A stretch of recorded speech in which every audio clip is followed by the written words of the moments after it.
다음은 39페이지. 조금 전에 설명을 했듯이 생물은 이론이 모델화한다 했습니다. 모델화는 보편성과 단순성과 인지도에 따라서 효소에 대한 반응은 가장 단순한 체제를 모델로 이론적으로 정립한 것입니다. 효소가 관여하는 반응에 대해서 가장 단순화시키게 되면 효소 E입니다. 엔자임의 E가 기질 S입니다. 기질과 결합을 해서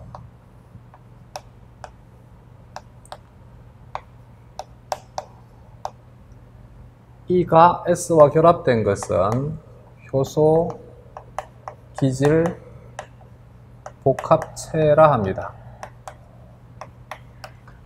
이 효소 기질 복합체 상태가 효소와 프로덕트 생성물로 바뀌게 됩니다.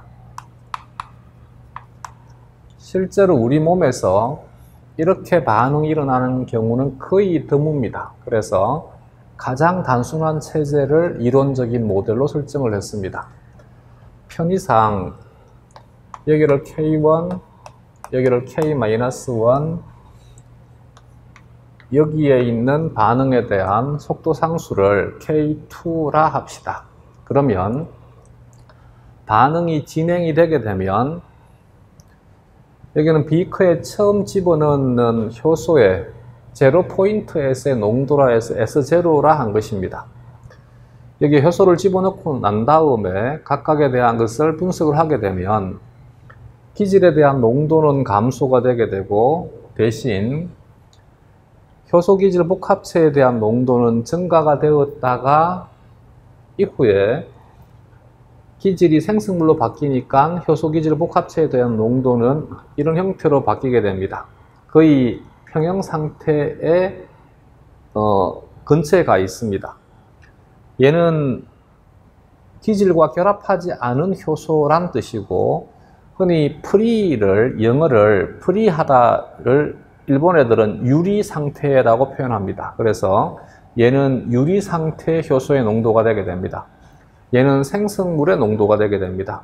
이 상태의 농도들이 더 이상 변화가 없으면 이것이 평형 상태가 되게 됩니다.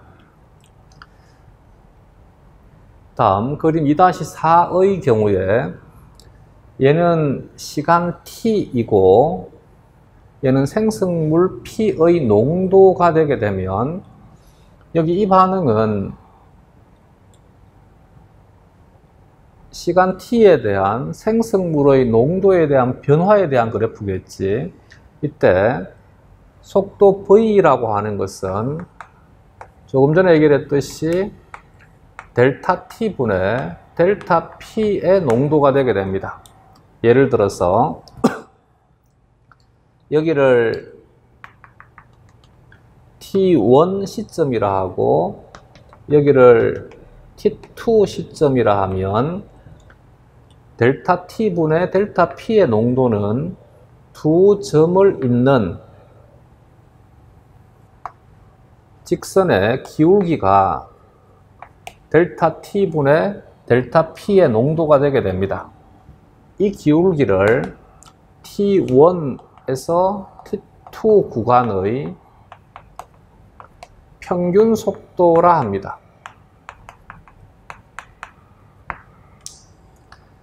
T2가 무한히 T1에 수렴하게 되면 T1S의 접선의 기울기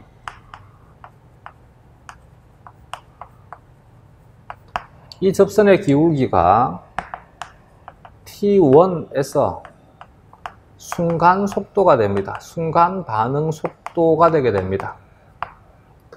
이제 T1이 무한히 0에 가까이 가게 되면 반응이 일어날 때에 이 곡선에 대한 접선의 기울기, 이 접선의 기울기를 초기 기울기를 초기 속도 V0라 합니다.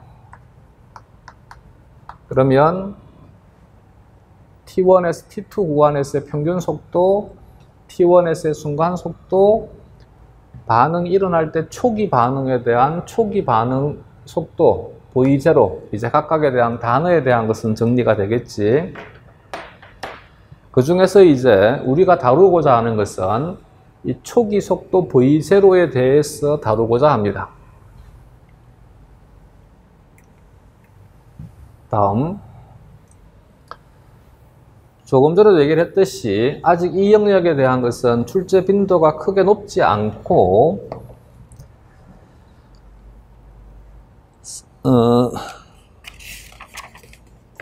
40페이지와 41페이지에 정리가 되어 있는 식의 유도 과정에 대한 것은 공무원 시험 문제에서는 절대 나오지 않습니다. 그렇기 때문에 이 식의 유도 과정에 대해서 우리가 많은 시간을 할애하는 것은 시간 낭비에 불과합니다. 그래서 우리는 결과만 그대로 외우고 이 결과에 대한 것만 해석할 수 있으면 됩니다. 그래서 더 자세하게 공부하고 싶은 것은 대학 생물학을 공부를 하시면 되고, 근데 공무원을 준비할 때는 전혀 의미 없는 것이니까 굳이 여기에 많은 에너지를 할애하지 말자. 그래서 여기는 이게 무엇을 의미한다는 정도만 봐두시면 되고, 그 이외에 대한 것은 식을 전개하는 과정이나 식에 대한 구체적인 원리에 대한 것은 우리는 배제하고, 여긴 이 식에 대해서 V0가 초기 반응 속도이다 하는 정도만 기억하고 식 자체만 외워두자. V0는 40페이지에서 41페이지에서 유도된 과정과 같이 유도를 하게 되면, 이것을 유도한 사람이 미카엘레스와 멘텐이라는 사람입니다. 유도하게 되면 식이 Km 플러스 기질의 농도분의 Vmax 곱하기 기질의 농도라고 하는 식이 만들어지게 됩니다. 우리는 이 식을 외우자. 알겠지? 식이 어떻게 만들어져요? 하지 말자. 이건 단순한 시간 낭비에 불과하다. 이제 여기 이 식에서 V0란 초기 반응 속도란 뜻이고,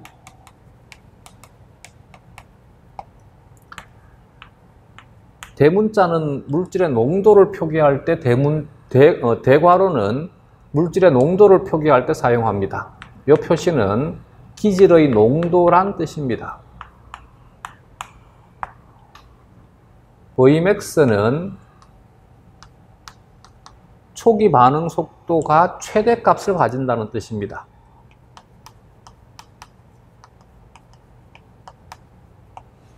Km은 미카엘레스와 멘텐에 의해서 정의가 된 이 효소 기질 반응에 대한 평형 상태에서 평형 상수를 의미합니다. 이 평형 상수를 미카엘리스, 멘텐 상수라 합니다. 각각에 대한 개념은 이제 기억할 수 있겠지. 이때 Km은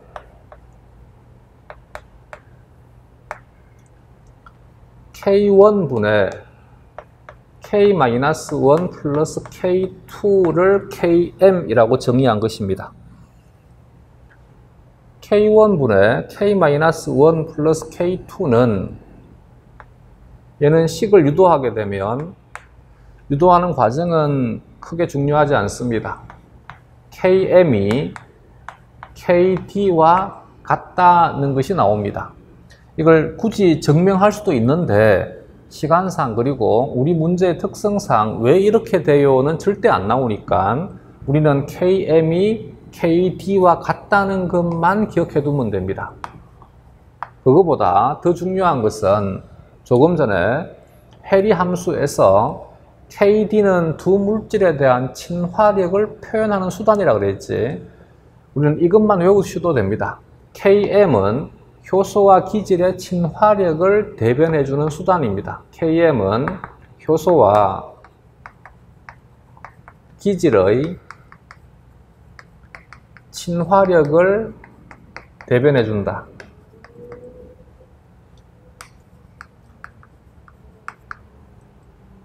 KD 값은 작아지면 작아질수록 친화력이 크다라고 했지. 그래서 KM이 작아지면 효소와 기질의 친화력은 크다를 대변하고, KM이 커지게 되면 친화력이 작다를 대변하게 됩니다.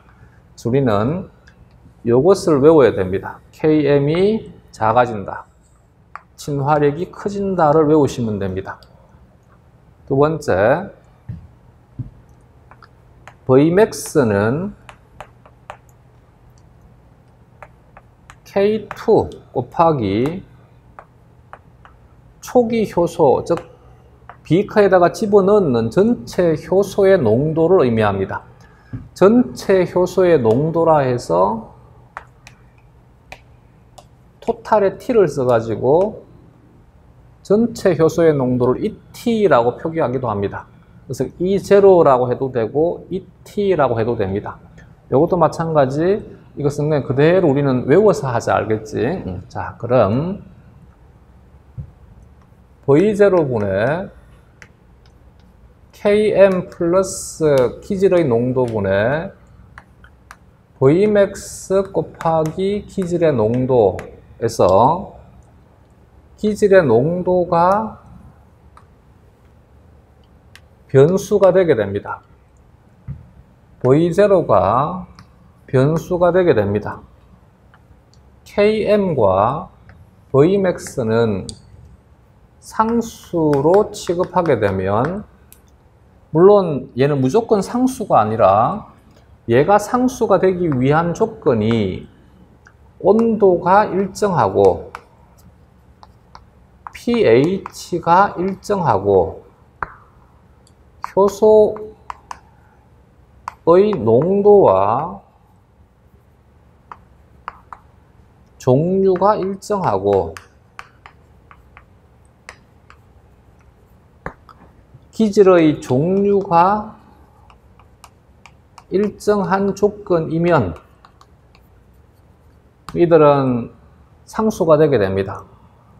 이런 조건에서 얘를 기본 함수로 표현하게 되면 y equal x 플러스 a분의 bx에 대한 함수가 됩니다. a는 km을 의미하고 b는 vmax를 의미합니다. 는 b 곱하기 x 플러스 a분의 x의 함수입니다. 즉 이 함수는 조금 전에 했던 해리 함수의 연장입니다. 그럼 해리 함수에서 가장 중요한 것이 x가 a일 때라 그랬지. x가 a일 때 y는 이 값이 2분의 1이니까 2분의 b가 되게 됩니다. 이것을 이 함수에다가 그대로 적용을 하게 되면, 그러면 x 대신에 기질의 농도가 되면 되고 a 대신에 km을 집어넣게 되면 기질의 농도가 km과 같을 때 y는 v0이지 b는 vmax니까 2분의 vmax와 같다가 되게 됩니다. 그래서 이것을 외워야 됩니다. 두 번째, 아까 리미트 x가 무한대로 갈 때 x 플러스 a분의 x가 얘는 1이라 했습니다. 그럼 이 값이 1이니까 1 곱하기 b가 되니까 b가 되겠지, 그치? 그래서 x가 무한대로 간다. 기질의 농도가 무한히 증가하게 된다. 그러면 V0는 B, Vmax에 수렴하게 된다. 그래서 X축 변인을 기질의 농도로 두고 Y축 변인을 V0라 두게 되면 이 그래프는 기울기가 계속 감소하는 분수 함수인 쌍곡선 함수로서 Vmax에 수렴하는 그래프이다가 되게 됩니다. 이때 이 값이 2분의 Vmax에 해당될 때 이때 X축 좌표 기질의 농도의 값이 Km과 같다가 되게 됩니다. 마찬가지 해리 함수에서처럼 만약에 그래프가 이렇게 바뀐다라면 얘는 기질에 대한 친화력이 증가가 된다. Km이 감소가 된다. 기질과 효소에 대한 친화력이 증가가 되게 된다.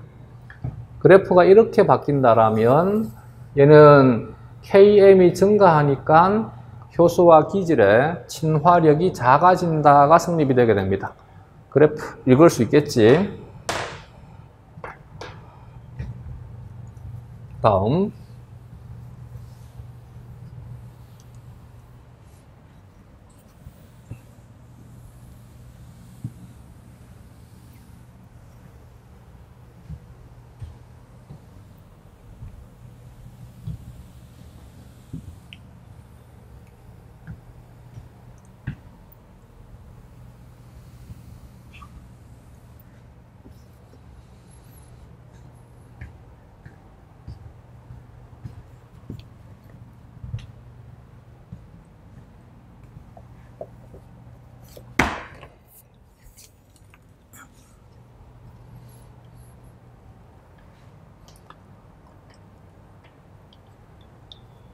조금 전에 Vmax는 K2 곱하기 전체 효소의 농도, 초기 효소의 농도라 했습니다. 그래서 이 식은 변형시키면 V0는 Km 플러스 기질의 농도분의 K2 곱하기 전체 효소, 초기 효소의 농도 곱하기 기질의 농도가 되게 됩니다. 얘를 식을 조금 이쁘게 꾸미면 Km 플러스 기질의 농도분의 K2 곱하기 기질의 농도 곱하기 초기 효소의 농도, 전체 효소의 농도가 되게 됩니다. 여기에서 얘를 X로 두고 얘를 Y로 두고 얘가 상수가 되게 되면 얘도 마찬가지 요 값이 상수가 되려면 온도가 일정하고 pH가 일정하고 기질의 종류와 기질의 농도가 일정하고 효소의 종류가 일정한 상태에서 효소의 농도만 바뀐다라면 그러면 이 기본 함수의 이 함수에 대한 기본 함수는 y equal ax의 함수가 되게 됩니다. 그래서 만약에 그래프에서 x축이 전체 효소의 농도 E0의 농도이고 y축이 V0가 되게 되면 이것에 대한 그래프는 y equal ax의 함수니까 이와 같은 직선의 방정식이 되게 됩니다. 그래서 기질의 농도에 대한 것은 분수 함수인 쌍곡선 함수이고 이것에 대한 지표는 2분의 Vmax를 만족하는 기질의 농도가 Km이라를 충족한다라면 전체 효소의 농도에 대한 V0의 함수는 y equal ax의 함수가 되게 됩니다. 공무원 문제는 효소학에 대한 것은 아직은 굉장히 기초 수준에서만 문제가 나오니까 이 시간보다 이전 시간에 했던 효소에 대한 정리를 중심으로 정리를 하시면 되겠습니다. 그리고 여기에서 조금 더 추가해서 기질의 농도와 V0 간의 관계, 효소의 농도와 V0 간의 관계에 대한 것을 추가해서 정리를 하자. 다음.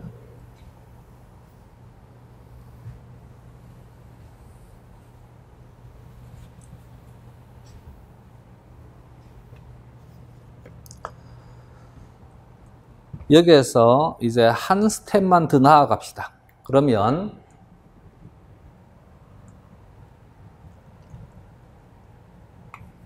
V0는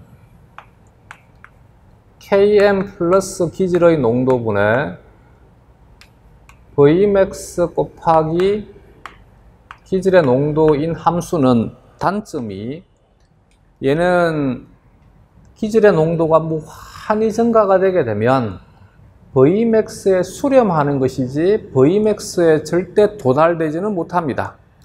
이것이 미카엘레스 멘텐 함수에서의 가장 큰 단점이 되게 됩니다. 그래서 라인 위브라고 하는 사람과 벌크라고 하는 사람이 좌표에다가 Vmax를 찍어주기 위해서 이 함수에 대해서 이중역수를 취합니다. 즉, V0분의 1은 Vmax 곱하기 기질의 농도분의 Km 플러스 기질의 농도가 되게 되고, 식을 쪼개게 되면 는 Vmax 곱하기 기질의 농도분의 Km, 즉 Vmax분의 Km 곱하기 기질의 농도분의 1 더하기, 여기에서는 이게 약분되는 것이니까 Vmax분의 1이 되게 됩니다. 이것도 마찬가지, 여기는 이 식만 기억해도 됩니다. 여기 이 식에서는 얘를 변수 y로 두고 얘를 변수 x로 둡니다. 그러면 y 콜 기본 함수가 ax 플러스 b의 함수가 되게 됩니다. 우리가 중학교 때 처음으로 그래프를 배울 때, 요즘은 초등학교 때 배우나? 그래프를 배울 때 y 콜 x에서부터 시작하고, 이것에 대해서 더 이제 한 스텝 나아가게 되면 y 콜 ax, 이때 a를 기울기라 한다를 배우지, 한 스텝 더 나아가게 되면 y 콜 ax 플러스 b를 배우게 되고, 이 1차 함수에 대해서 가장 중요한 것은 a가 기울기이다. 두 번째, y 절편은 0,b이다. 세 번째, x 절편은 마이너스 a분의 b, 0이다를 배웠지, 그지? 여기도 마찬가지. 요 세 요소가 이 함수에서 가장 중요합니다. 그러면 이 함수에서 기울기는 Vmax분의 Km이다. Y절편은 Vmax분의 1이다. X절편은 마이너스 Km분의 1이다. 마이너스 Vmax분의 Km분의 Vmax분의 1이니까 Vmax분의 1은 약분되게 되고 마이너스 Km분의 1만 남습니다. 자, 확인하면 X축 변수가 기질의 농도분의 1, Y축 변수가 V0분의 1, Y 콜 AX의 함수에서 기울기가 Vmax분의 Km, Y절편이 0, Vmax분의 1, X절편이 마이너스 Km분의 1, 0 외울 수 있겠지. 요 세 개만 외우면 된다. Y절편이 Vmax분의 1이다. X절편이 마이너스 Km분의 1이다. 그리고 기울기가 Vmax분의 Km이다.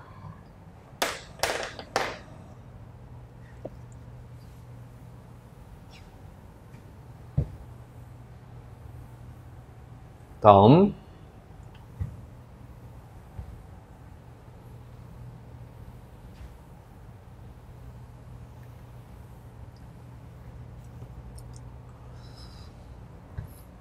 이 함수에 대한 것도 이론적으로 제가 설명은 할 수 있습니다. 근데 이론적으로 설명하게 되면 공무원 수준에서는 너무 깊이 들어가는 것이니까 얘는 그냥 이 그래프의 형태에서 한두 가지만 외워두시면 되겠습니다.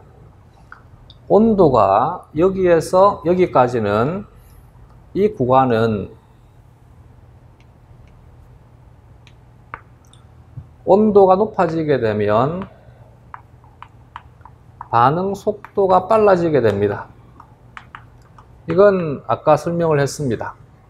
온도가 높아지게 되면 입자들의 동력학 에너지가 증가가 되니까, 여기에서 설명한 것이지, 입자들의 동력학 에너지가 증가가 되니까 전위 상태 이상의 분자수가 증가가 되게 되고, 전위 상태 이상의 분자수가 증가가 되니까 반응 속도가 빨라진다. 설명했습니다. 그지? 그래서 여기 이 구간은 온도가 높아지게 되면 조금 전에 설명처럼 그대로 설명해 주면 됩니다. 반응 속도가 빨라지게 된다. 근데 이제 이 적정 온도, 최적 온도를 넘어서게 되면 반전되어 버립니다. 온도가 높아지게 되면 오히려 반응 속도가 느려지게 됩니다. 물론 이것을 조금 전에 했던 미카엘레스 멘텐의 함수를 가지고 설명할 수도 있는데 이것은 공무원 시험 문제에서는 적합하지 않으니까 굳이 이것에 대한 것을 화학적인 수리적인 원리를 가지고 해결하려고 하지 말자. 알겠지? 얘는 온도가 높아지게 되면 반응 속도가 떨어지는 것이 온도에 의해서 우리는 효소가 변성되기 때문이다만 외우자. 그러면 외울 거 얼마 안 되겠지, 그지? 요것만 기억하자. 그래서 온도가 최적 온도를 벗어나게 되면 오히려 온도가 높아지게 되면 반응 속도가 떨어지는 현상이 벌어지더라. 그 이유가 효소의 주성분이 단백질이고 이 단백질이 열에 의해서 변성이 되기 때문이더라. 다음, 여기도 마찬가지.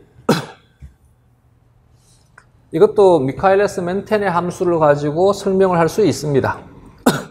이 미카엘레스 멘텐의 함수를 가지고 설명하는 것이 그림 2-9인데 이 그림 2-9는 공문 수준에서는 그냥 이것을 배운 사람만 보고 이거 배웠지 하시면 되고 그 이외에는 그냥 버리시면 됩니다. 여기도 마찬가지. 각각의 효소는 최적 pH에서 각각의 효소는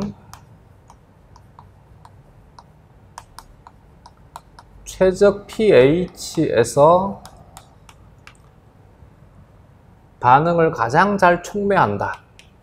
반응 속도가 가장 빠르다만 우리는 외우면 됩니다.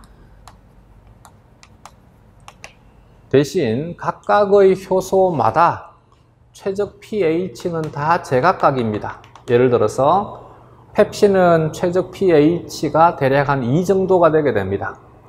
침아밀라제는 최적 pH가 대략 한 6.8 정도가 되게 됩니다. 아르기닌아제는 최적 pH가 대략 한 9.8 정도, 한 10 정도가 되게 됩니다. 이처럼 효소마다 최적 pH는 다른데 모든 효소에 대한 최적 pH를 굳이 외울 필요 없습니다. 단 펩신은 너무나 대표적인 소화효소이기 때문에 펩신에 대한 최적 pH가 2다 라고 하는 것은 이것은 기억을 해 두시면 좋겠습니다. 나중에 동물 생리학 할 때 또 한 번 더 설명을 드리겠습니다. 얘는 대표적인 예로서 키모트립신을 들었는데 이 키모트립신에 대한 미카엘레스 멘텐 함수를 가지고 설명하는 원리 B와 C에 대한 것은 그냥 우리는 무시한다. 알겠지? 여기에 K캣은 혹시 모르니까 이 K캣은 아까 반응식에서 K2에 대한 것을 K캣이라고 표기하기도 합니다. 이건 그냥 우리는 무시하고 넘어가자. 이것만 가지고 설명하면 키모트립신은 pH 8이 최적 pH입니다. 이 최적 pH에서 반응 속도가 가장 빠르고 이거보다 pH가 높아지거나 pH가 낮아지게 되면 즉 pH가 변화가 되게 되면 반응 속도가 떨어진다를 그대로 외우면 됩니다.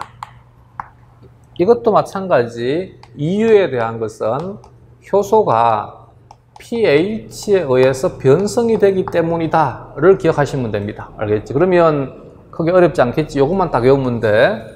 온도도 마찬가지고 pH도 마찬가지고 온도가 너무 높아지게 되면 효소가 변성이 되어서 촉매 능력이 떨어집니다. 반응 속도가 떨어지게 된다. pH 또한 마찬가지. pH가 바뀌게 되면 효소가 변성되기 때문에 반응 속도는 떨어진다라고만 기억하시면 되겠습니다. 다음.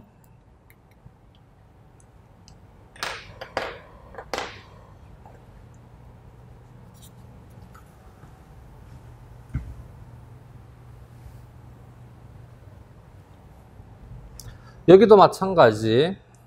함수적인 관계보다는 공무원 시험에서는 글로서 간단하게 표현되는 것이니까 단어, 글을 중심으로 외워두시면 되겠습니다.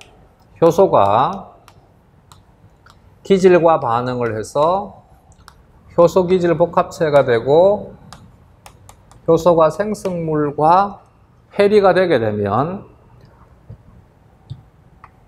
여기에 저해하는 물질이라 해서 이니비터라 합니다. 이 이니비터가 효소에 결합을 해서 효소 저해제 복합체가 된 다음에 효소가 또 다른 물질로 변형이 되거나 혹은 효소가 파괴가 되게 되면 이 화살표가 일방향적입니다.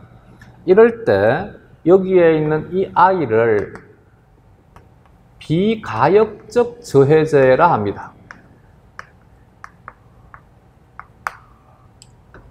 반면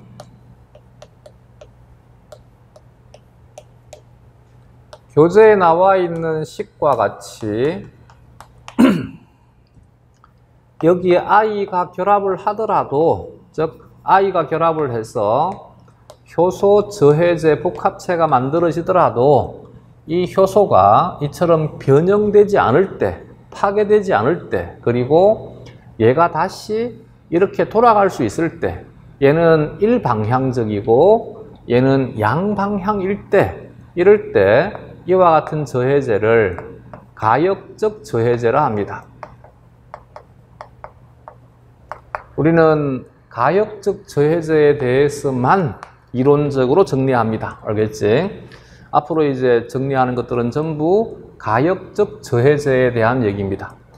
이와 같은 비가역적 저해제는 별다른 말들을 하지 않습니다. 그냥 비가역 저해제가 효소에 결합을 해서 효소를 다른 물질로 바꾸어 버리거나 혹은 분해시킨다. 그래서 더 이상 효소가 작용하지 못한다. 이게 끝입니다.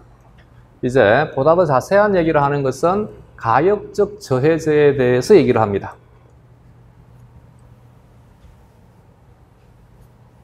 먼저 조금 전에 설명을 했듯이 얘가 기질 S이고 얘가 효소 엔자임 E가 되게 되면 요 영역은 여기는 기질과 서로 입체적인 상보성이 일치하기 때문에 기질이 여기에 가서 결합할 수 있습니다. 이 기질이 결합하는 영역을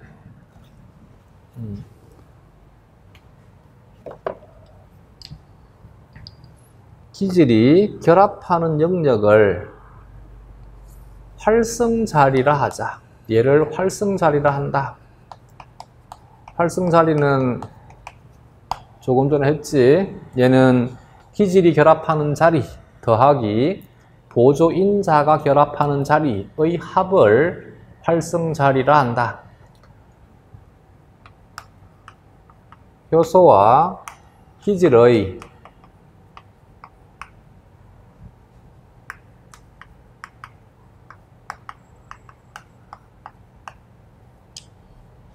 입체적인 상보성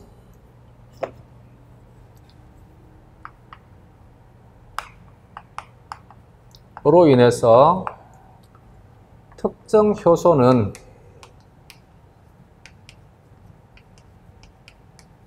특정 기질과만 결합한다.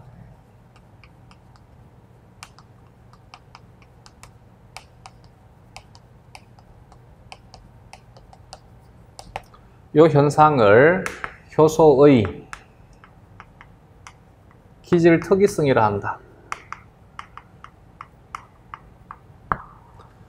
그러나 여기에서 특정 효소가 특정 기질과만 결합한다는 말이 이 세상의 단 하나의 분자와만 결합한다는 뜻이 아닙니다. 예를 들어서 나중에 해당하면 배울 것인데 포도당이라고 하는 육탄당이 있어요. 헥소즈.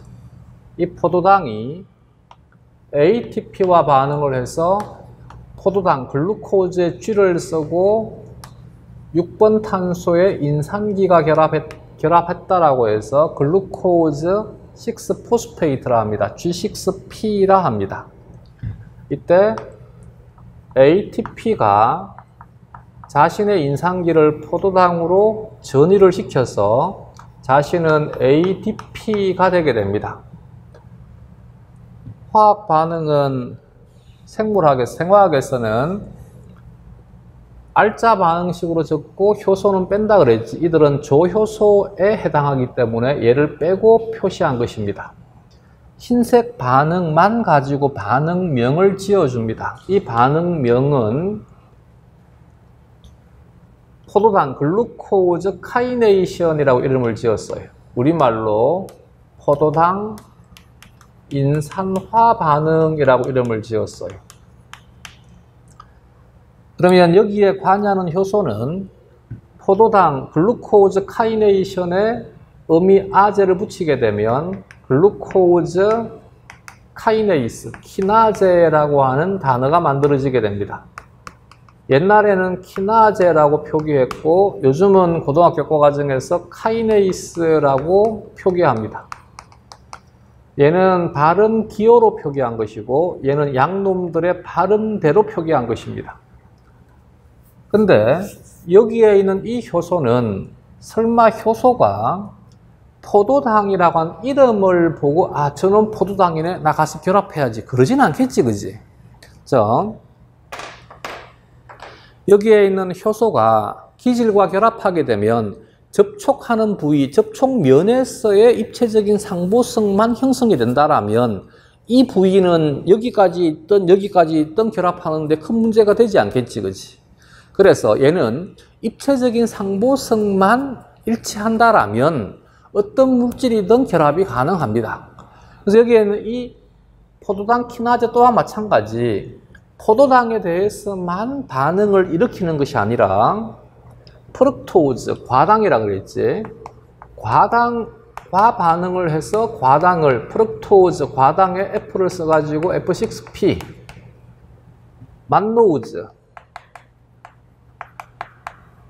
만노우즈 M을 써가지고 M6P 대신 갈락토우즈는 안 됩니다. 이 세 반응을 다 촉매할 수 있습니다. 그래서 효소 이름을 포도당 키나제라 하지 않고 포도당, 과당, 만노우즈를 함께 칭할 수 있는 개념이 헥소우즈인 거지. 그래서 이 효소 이름을 헥소우즈 키나제라고 이름을 지었습니다. 얘는 너무나 유명한 효소이기 때문에 원래 이름은 헥소우즈 카이네이스인데 이것을 한 단어로 합쳐가지고 헥소카이네이스라고 표기하기도 합니다. 6탄당 인산화 효소라고 번역을 합니다. 이처럼 효소가 기질 특이성을 가진다라고 해서 이 세상에 하나의 분자와만 결합해야 되는 아닙니다. 알겠지? 얘는 세 가지의 기질에 대해서 반응할 수 있습니다.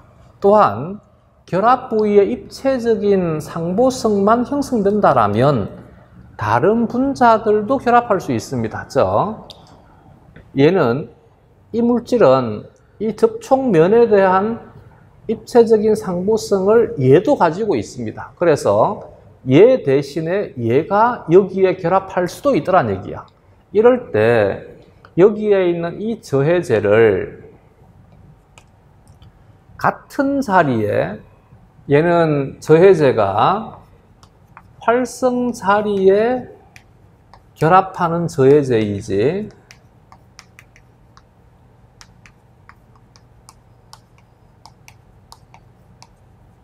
활성 자리에서 기질과 서로 경쟁 관계가 성립이 되게 됩니다. 그래서 이와 같은 저해제를 경쟁적 저해제라 합니다.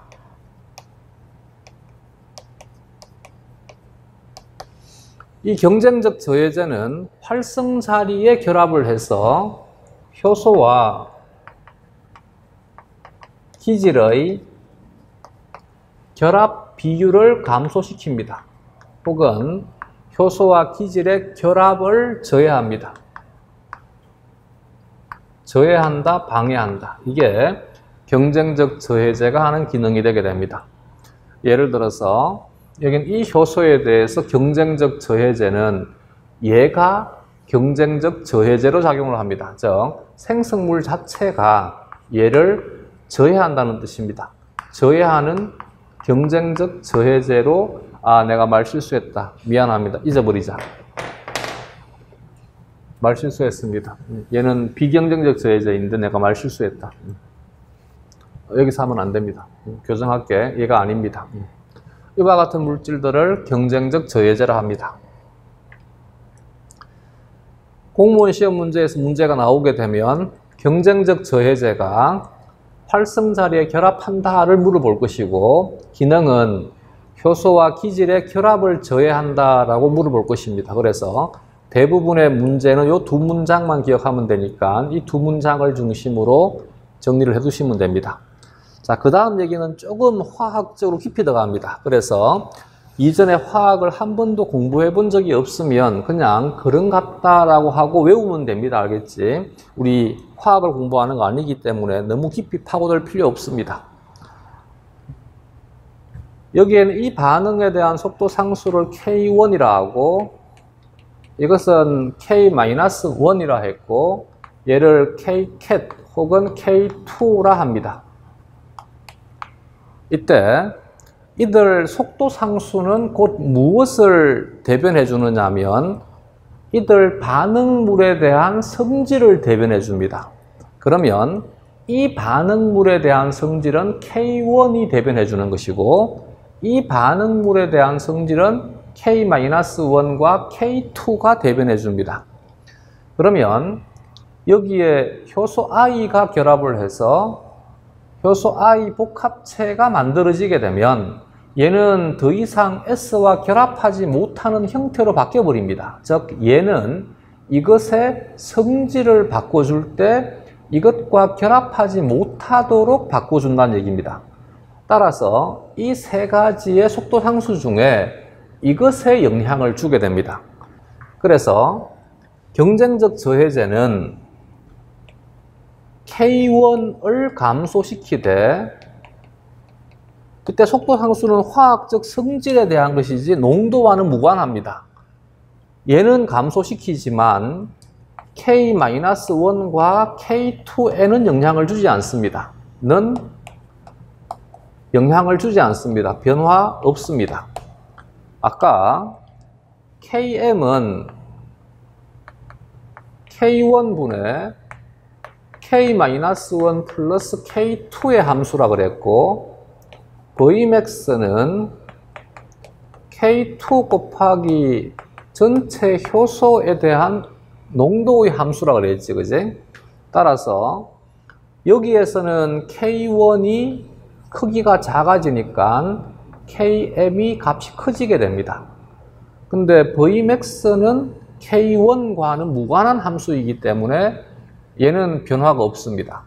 그래서 여기에서 여기까지는 굳이 외우지 않더라도 무방하고 이해하는 수단입니다. 우리는 뭐만 외우면 되느냐 하면 경쟁적 저해제를 처리하면 KM이 증가한다를 외우고 Vmax는 변화 없다를 외우면 됩니다. 이것만 외워두면 된다. 근데 대부분의 문제는 여기보다는 이 두 문장에서 경쟁적 저해제는 출제가 될 것입니다. 그래서 이 두 문장 외우는 것이 가장 중요합니다. 다음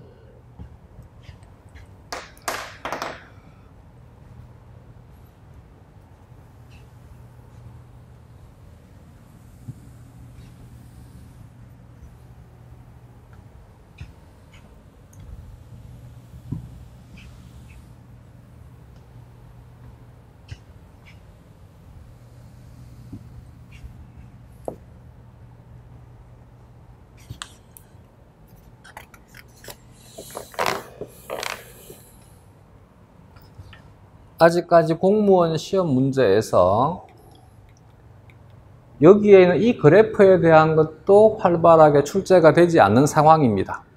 그렇기 때문에 이 그래프에 대한 것은 아직까지 출제가 되지 않았습니다. 그러나 앞으로도 계속 나오면 안 되는 아니기 때문에 내가 수업은 해드렸습니다. 따라서 여기에는 이 그래프에 대한 것도 아직까지는 출제가 된 적 없기 때문에 그래프에 대한 것은 편하게 봐두시면 되고, 조금 전에 외워두라는 것만 외워두게 되면 그래프는 충분하게 판단할 수 있습니다. 아까 Vmax의 2분의 1의 값을 가지는 것이 기질의 농도가 Km이라 했습니다. 경쟁적 저해제를 처리하게 되면 Vmax는 변화 없고 Km은 증가가 되니까 그래프가 이렇게 바뀝니다. 이 그래프 해석하는 것은 어렵지 않지, 그지?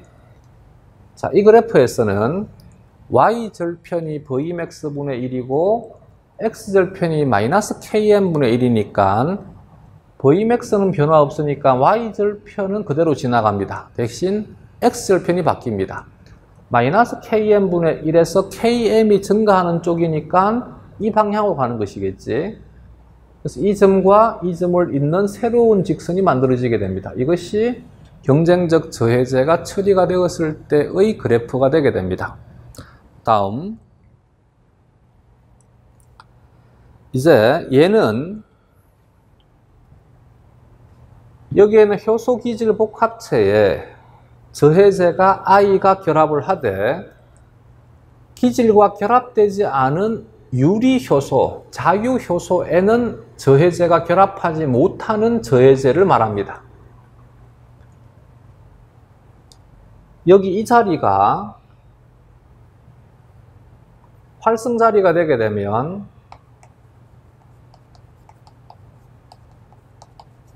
이 저해제 I는 기질과 활성 자리의 결합에 대해서는 영향을 주지 않습니다. 대신 얘는 활성 자리가 아닌 또 다른 자리에 결합을 합니다. 그래서 이와 같은 자리를 다른 자리 입체성 조절 부위라 합니다.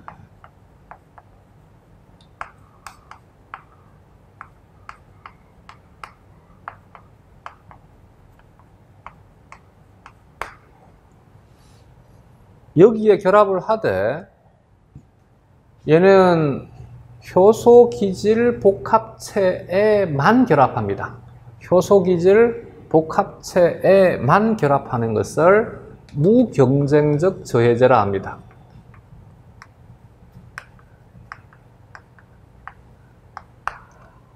그래서 이 무경쟁적 저해제는 효소와 기질의 결합에는 영향을 주지 않습니다. 결합에는 영향을 주지 않는다.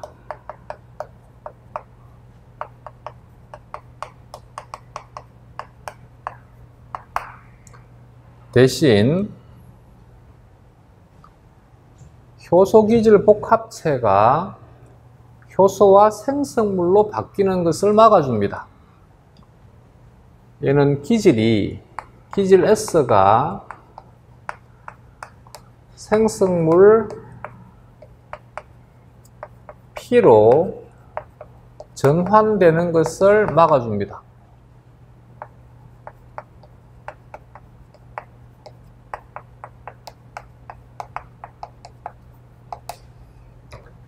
그렇기 때문에 이 저해제가 들어가게 되면 이 물질에 대한 성질만 바꿔주니까 K1에는 영향을 주지 않고 K-1과 K2만 감소시킵니다. 얘는 K1은 변화 없습니다. 대신 K-1과 K2가 감소가 되게 됩니다. 이건 그냥 이해의 수단인 것이고 문장은 이게 나오는 것이 아니라 Km과 Vmax로 나옵니다. Km은 K-1, K2가 분자니까 분자가 감소하게 되면 Km은 감소가 되겠지. Km이 감소한다. Vmax는 K2에 대한 함수였지. 그래서 Vmax가 감소한다. Km이 감소하고 Vmax가 감소한다. Km이 감소하고 Vmax가 감소하니까 그래프로 표현하게 되면 Vmax가 감소하고 KM이 감소가 되는 그래프가 되게 됩니다. Vmax가 감소가 되게 되고 KM이 감소가 되는 그래프가 되게 됩니다. 다음, 얘는 여기가 활성 자리이지, 근데 이 자리에 대한 특징을 가지고 구분하기는 쉽지 않습니다. 그래서 얘도 마찬가지, 여기 이 자리는 다른 자리 입체성 조절 부위라고 하면 됩니다.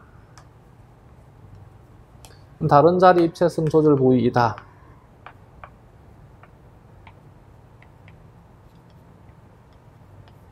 대신 그러면 앞에 있는 그림과의 차이점은 뭐냐 그러면 얘는 효소기질 복합체에만 저해제가 결합합니다.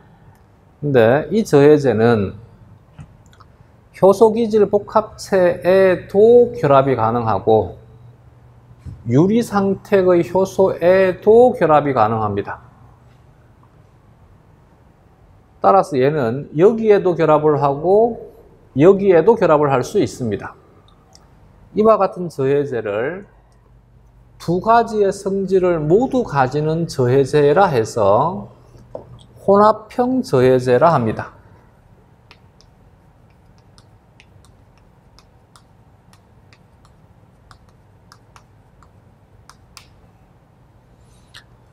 근데 이 혼합형 저해제의 경우에는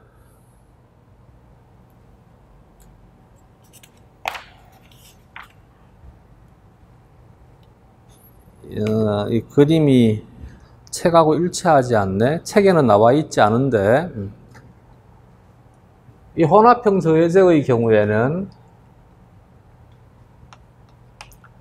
K1도 감소가 되게 되고 K-1과 K2도 감소가 되게 됩니다. 이때 K-1과 K2보다는 K1이 훨씬 더 크게 감소가 됩니다. 왜냐하면 이 저해제가 효소기질 복합체보다는 유리 효소에 대한 결합력이 더 크기 때문입니다. 그러면 이 경우에는 이건 이해의 수단이라 있습니다.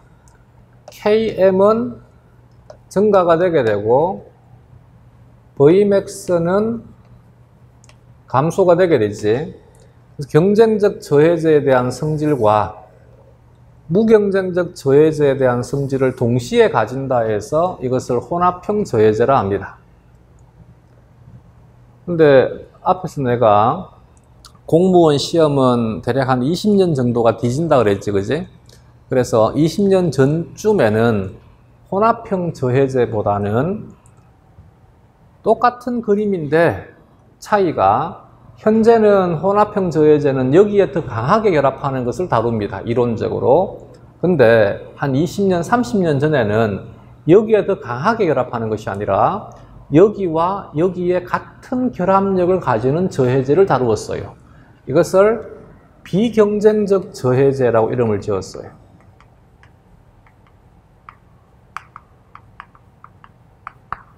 이 비경쟁적 저해제는 K1도 감소시키고 K-1과 K2도 감소를 시키는데 같은 비율로 감소시키는 것이 옛날 이론입니다.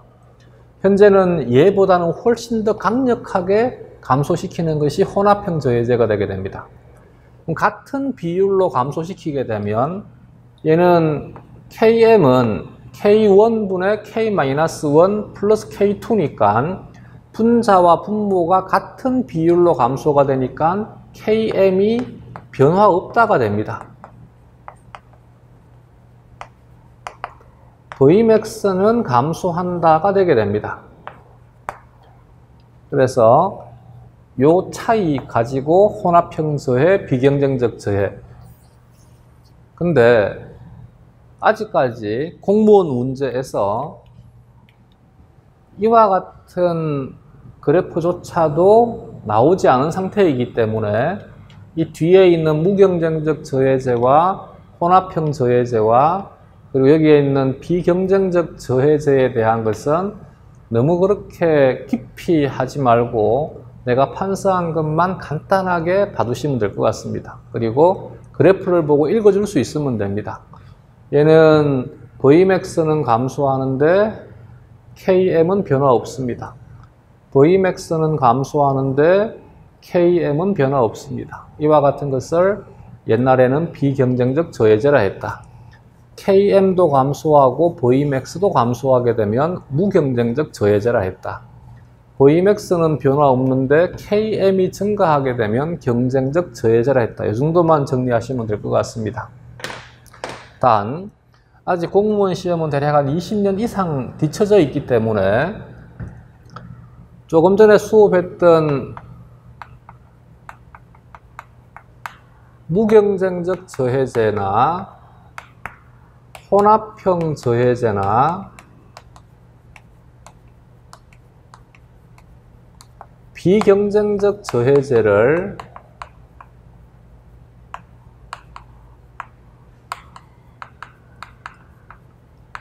구체적으로 구분하는 문제는 아직은 나오지 않을 것입니다. 이들을 함께 비경쟁적 저해제라 하기도 합니다.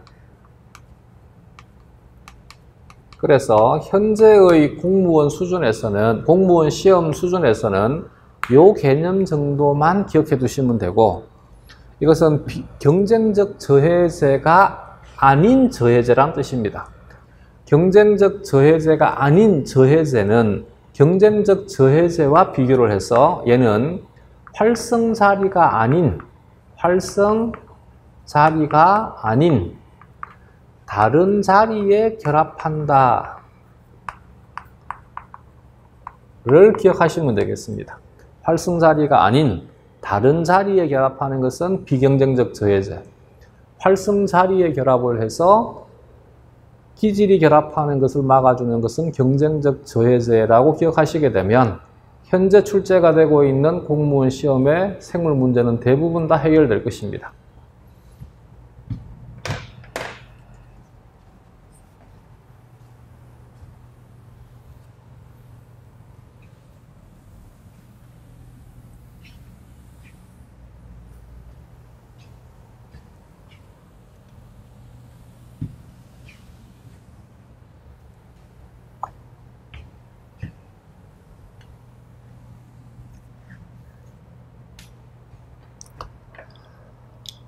다음은 앞으로 계속 단어들이 나올 때 자주 나올 단어에 대해서 간단하게 설명을 드리면, 얘는 이제 효소가 되었든 혹은 단백질이 되었든 상관없이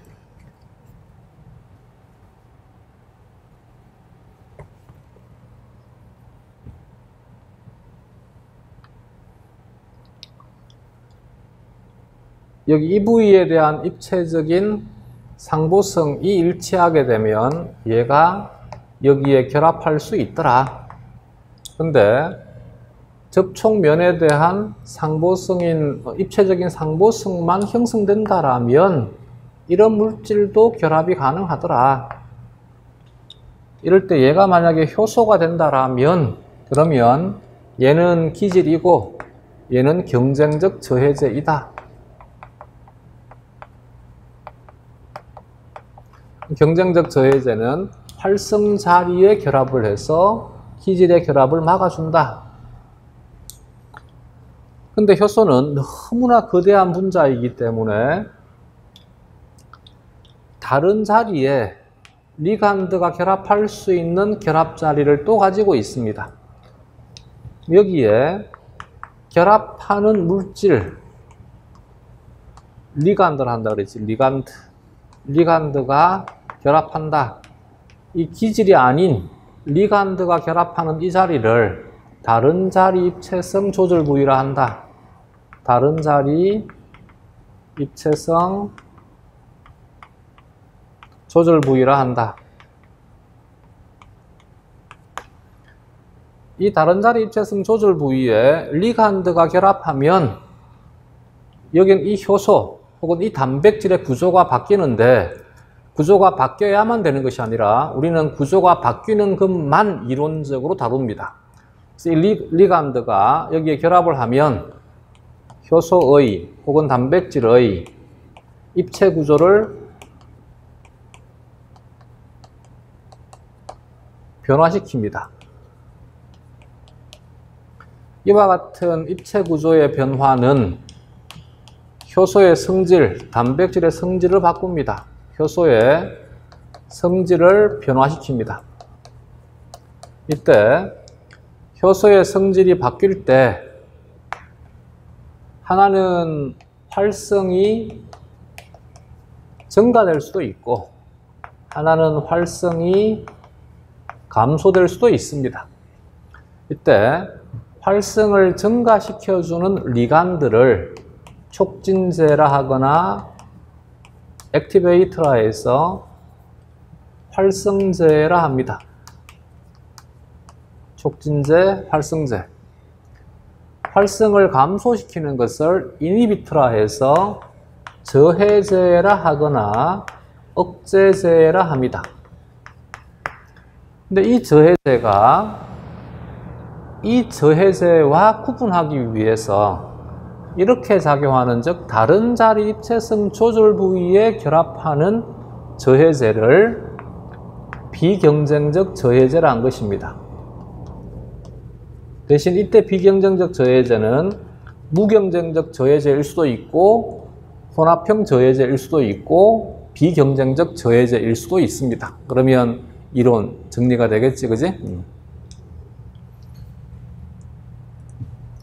이제 이와 같은 것들이 어떻게 작용하느냐 하면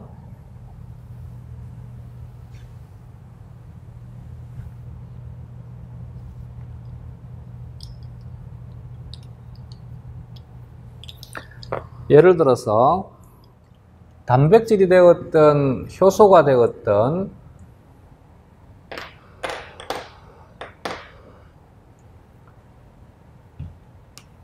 이 형태는 활성 상태이고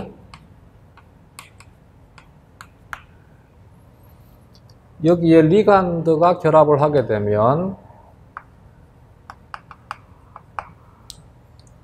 얘가 가역적인 반응일 때 이 단백질의 입체 구조를 바꿔버리더라.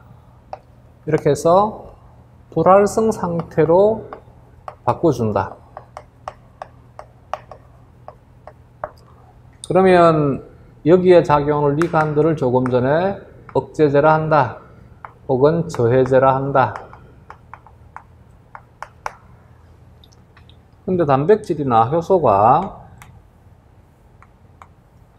리간드와 결합하지 않은 상태가 불활성 상태일 수 있습니다.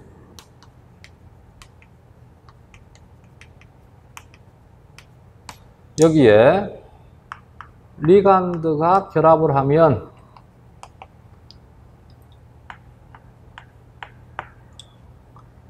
입체 구조가 바뀌어 가지고 활성 상태로 바뀔 수 있습니다. 이럴 때 이 리간드를 촉진제, 활성제라 한다.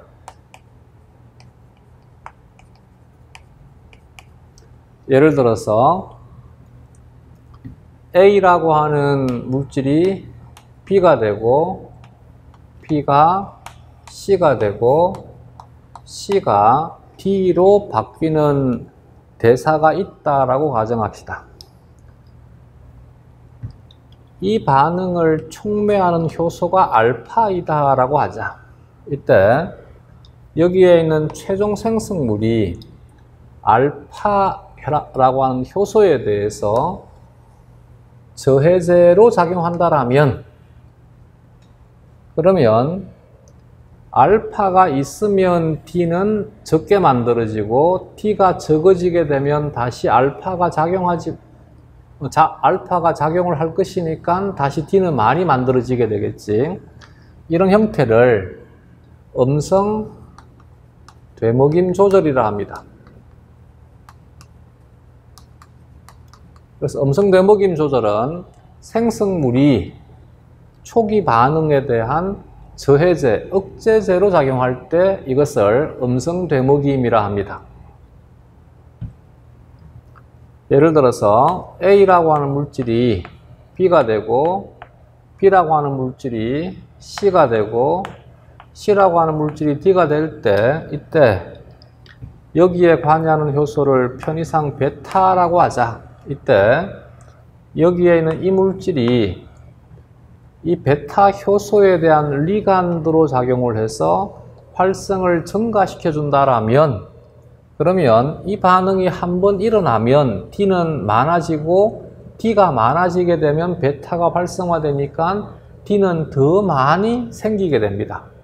이런 형태를 양성 되먹임 조절이라 합니다. 그래서 양성 되먹임은 생성물이 초기 반응에 활성제, 촉진제로 작용할 때 양성 되먹임이 일어나게 됩니다. 음성 되먹임은 D에 대한 농도 변화가 D가 농도가 증가가 되면 D에 의해서 D의 생성이 억제가 되니까 D의 농도는 감소가 됩니다. D의 농도가 감소가 되게 되면 더 이상 억제하지 못하니까 다시 D가 생성이 촉진되게 됩니다. 그래서 이와 같은 사이클을 이루는 것이 음성 되먹임의 특징이 되게 됩니다. 이것을 최종 생성물 D가 일정 농도 범위 내를 유지한다라고 표현합니다. 반면 양성 되먹임의 경우에는 D가 한번 생성되게 되면 D가 D의 생성을 촉진시키니까 시간이 지나면서 D에 대한 농도는 기하급수적으로 증가가 되게 됩니다. 이것이 이제 어느 수준 이상이 되게 되면 상태 변화를 일으키게 됩니다.